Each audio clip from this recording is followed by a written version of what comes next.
your host, Sean Lynn, in the pub for a Dram with Friends, where we talk about faith, family, food, and fun.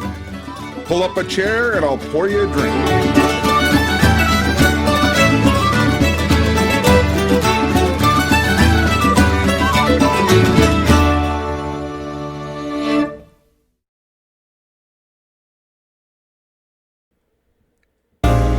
Episode 46.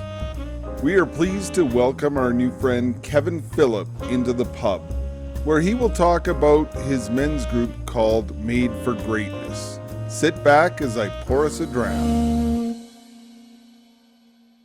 I hope you are enjoying a Dram with Friends. Please like, subscribe, follow us on Heroic Men, YouTube, or your favorite podcast platform. Please continue to pray for our mission or go to godsquad.ca to donate. All whiskeys are purchased by myself for use in the pub. Thank you as we continue with our episode. Welcome to another episode of A Dram with Friends. We are very excited to welcome Kevin Phillips into the pub today from Saskatchewan. Welcome, Kevin. Thanks, Sean, very much. Very nice of you. So you are a leader in Saskatchewan and in Regina specifically, and we thought we'd have you into the pub. And I heard you are, you prefer the Highland Park 18, you said, but my birthday present from my dad this year was a Highland Park 12, so I thought I'd have that. So very nice. Are you joining us?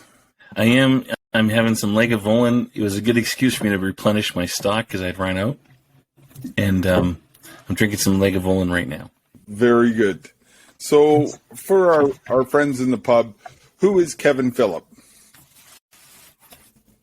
That's a great question. Born and raised in Edmonton, the city of champions, as you...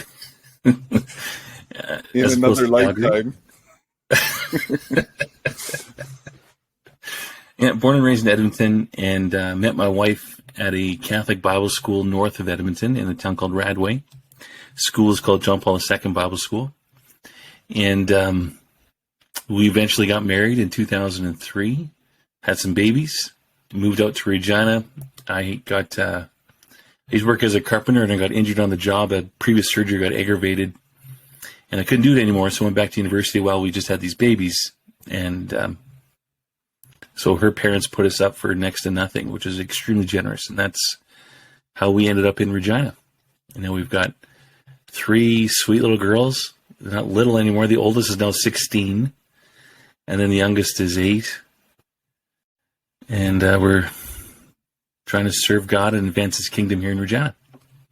That's awesome. I didn't realize you had gone to Radway. I have a son-in-law that went there. I'm trying to remember the name, the years he went. Josh Ouellette. Oh, Josh Ouellette. I know that guy. Okay. It's been so many years since I've thought of that name, but I know that I know Josh Ouellette.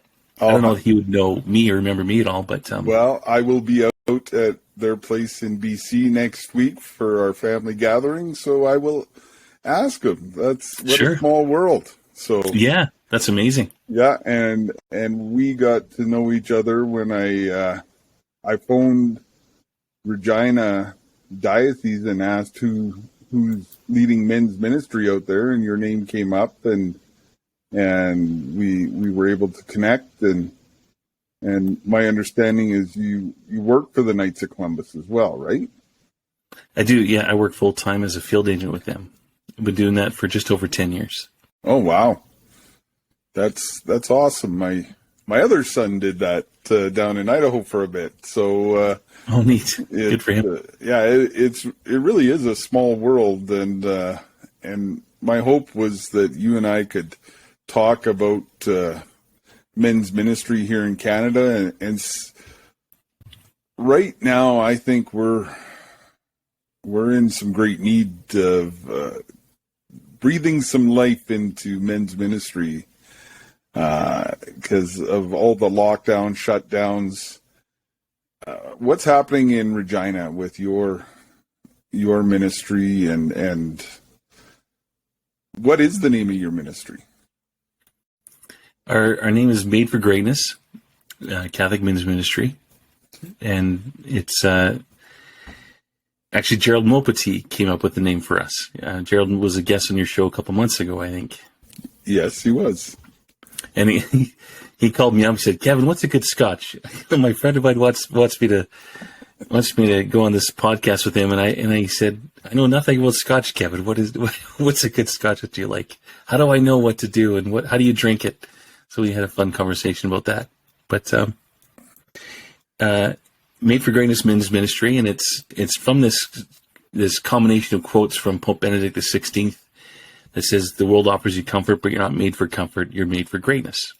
And that's where this quote comes from. And we try to unpack that at each session so it stays in the forefront of our men's minds. And this greatness that we're called to attain is not just this worldly thing, but it's the greatness of God himself. But our hearts can't contain that, and they need to be stretched.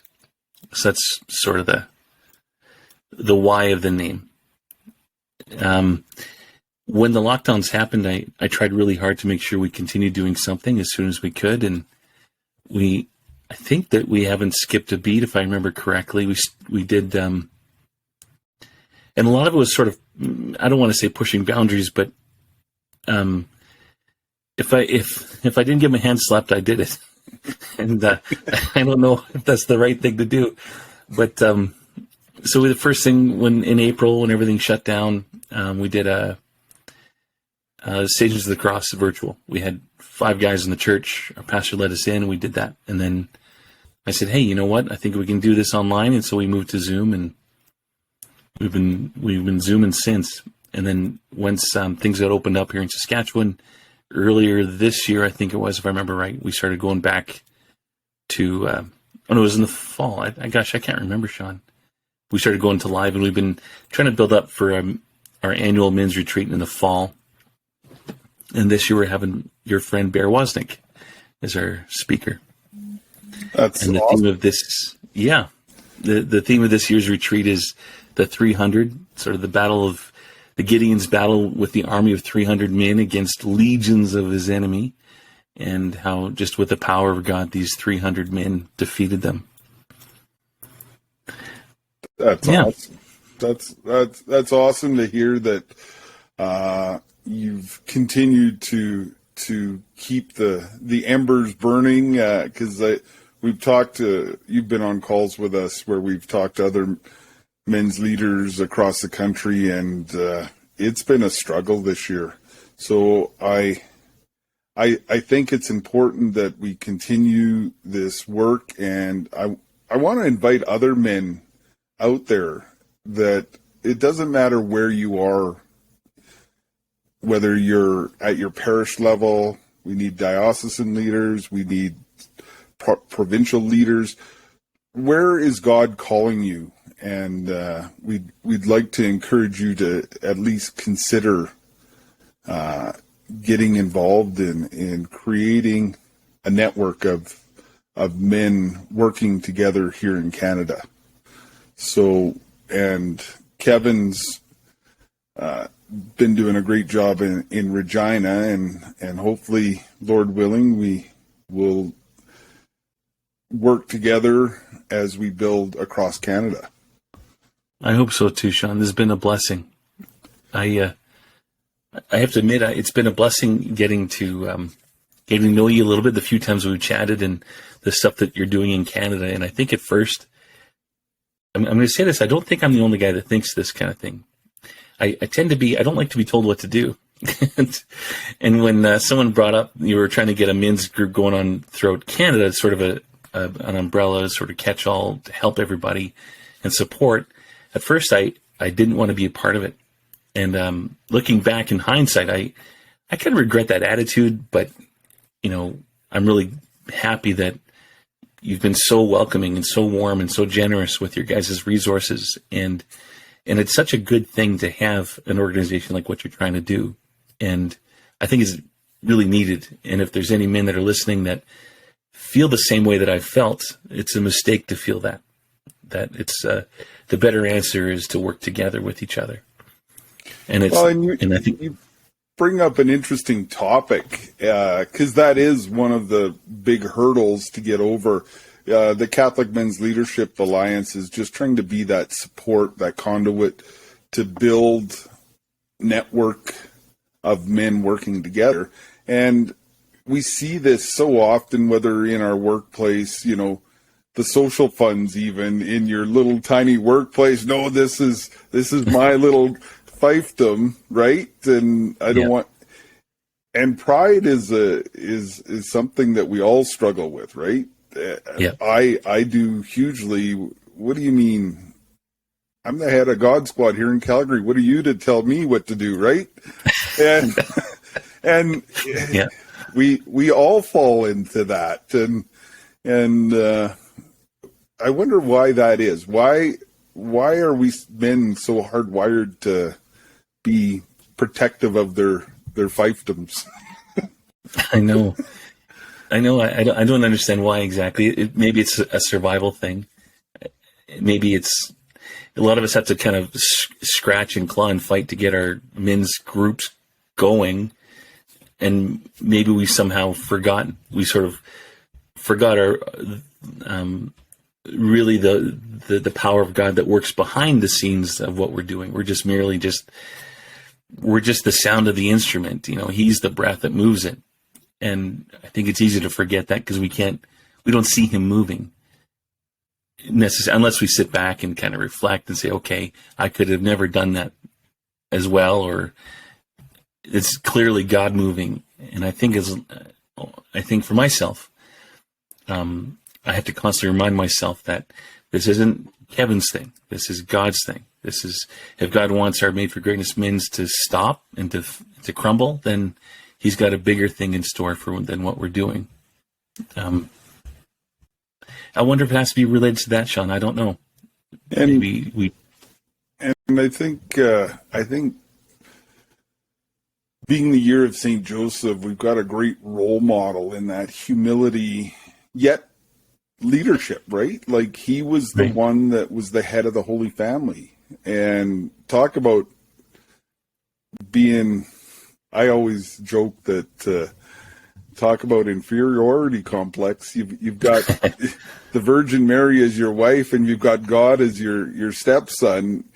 If there's a problem in the house, it's you.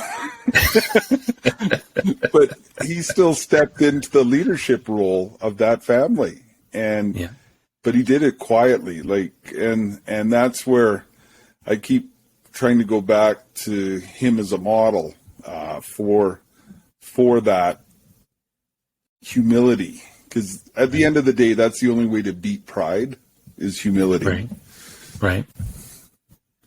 So, do you have you said 3 little girls? Do you do much cooking in the house, or? Sometimes. Well, my job is quite demanding, but when I do, I like to cook. I'm not good at it. Actually, funny you would ask, because I just finished making pancakes for them. That's kind of why I was a little bit late. I apologize for that, but I was making pancakes and I had to make some chocolate chip ones. So today was my first time not burning the chocolate chips.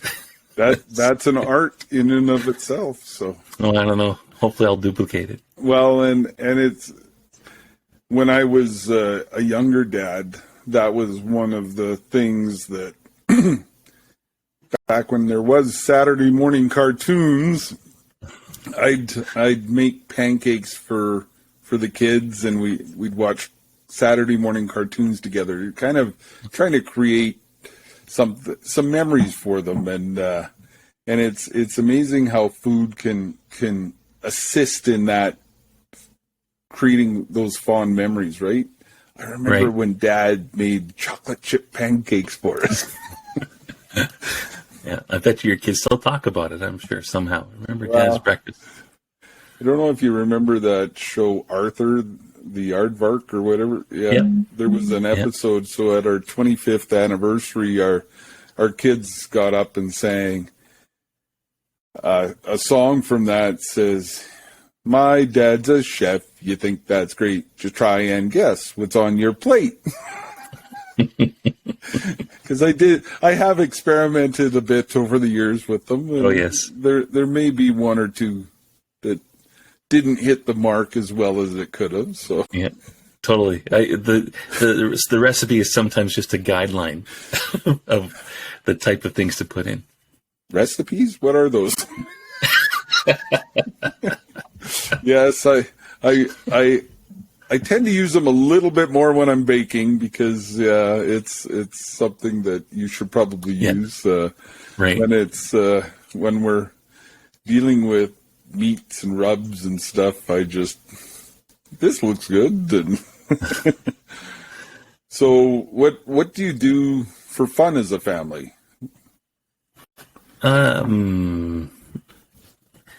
Good question. We bought a trampoline a few years back, and we've got definitely our money's worth. The kids get on there a lot, and as a family as a whole, we socialize a lot with friends, and we've been pretty blessed with good family friends that the kids get along with mostly. And kids are kids; they're gonna squabble and stuff, but Yep. for the most part, they get along with really well. And and it's trying to be active, go for walks. My daughters love watching the sunsets, and we happen to live on the edge of Regina. And right beside us is a big farmer's field and the prairies, as you know, is full of beautiful sunsets. And it's pretty low key. We're actually in a couple weeks, we're going to Banff for a vacation with my in-laws, and we're going up to God's country first, around that Edmonton area. And Where there's no mountains or no... Yeah. I don't think you can beef that up at all, so... yeah. When were these the City of Champions? Wasn't that the 80s or something? It was just the 80s, yeah. Just the 80s. Yeah. It stopped in the 90s, I think. Yep. And how many first-round picks have they had in the NHL that haven't been able to do anything with? And that's the thing, is that in the pub we can have fun and joke around about our teams. We do that with a lot of our guests. Like Jeff Cavins is a big Wild fan. So we have lots of banter back and forth, and we'll see if the border is open, we may go south. But if it's not, we may come through Regina there coming back and stop in and say hi in August on our motorcycle ride. Right. And maybe we'll have a Dram face-to-face, or if the timing works out when you're in Banff, definitely look us up. And as you can see, I may have a little bit of a selection behind me, so we should be able to find something that you like. Well, that'd be nice. That'd be nice, Sean. So, one of the segments is a lot of young men are struggling, even what a man is. So, what advice do you give your 18-year-old self?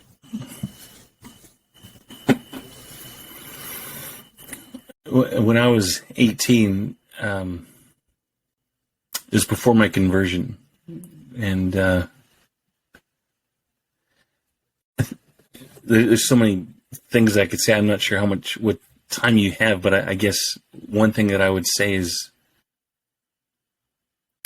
don't be afraid to allow God to move in your life, and invite Him to move is what I would say. Allow Him to move. I was just preparing for a presentation this evening, and I was just listening to Martin Luther King Jr., his talk called "But If Not," and in this big speech he talks about civil disobedience and stuff like that. But then he gets into this quote. I'm going to butcher it a little bit, but he says, "The cessation of breath is merely the belated announcement of your earlier death in the spirit." And for me, when I hear that, I would tell that to my 18-year-old self, and just to remind him that allow God to move in power in your life. I mean, my 18-year self, like I said, I was in the middle of a conversion experience. It's a matter of a couple months, but it involved a 180 degree. And I think if I was going to talk to that guy, I would tell him that don't be afraid to allow God to move in power in your life in such a way that you become just realize that you're nothing more than a pencil in his hand, and allow him to move you completely in power. Yeah, that's what I would say, Sean. And it's a good question.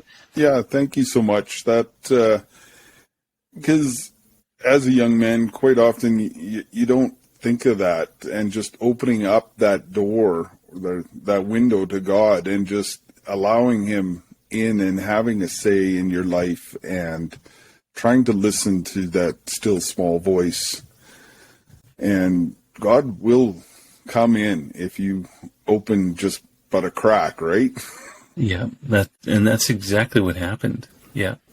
If I remember it was just a crack, and I was at an AC/DC concert, actually, and there was things going on there. I won't elaborate on it. I'm sure your listeners can imagine what it would have been like. But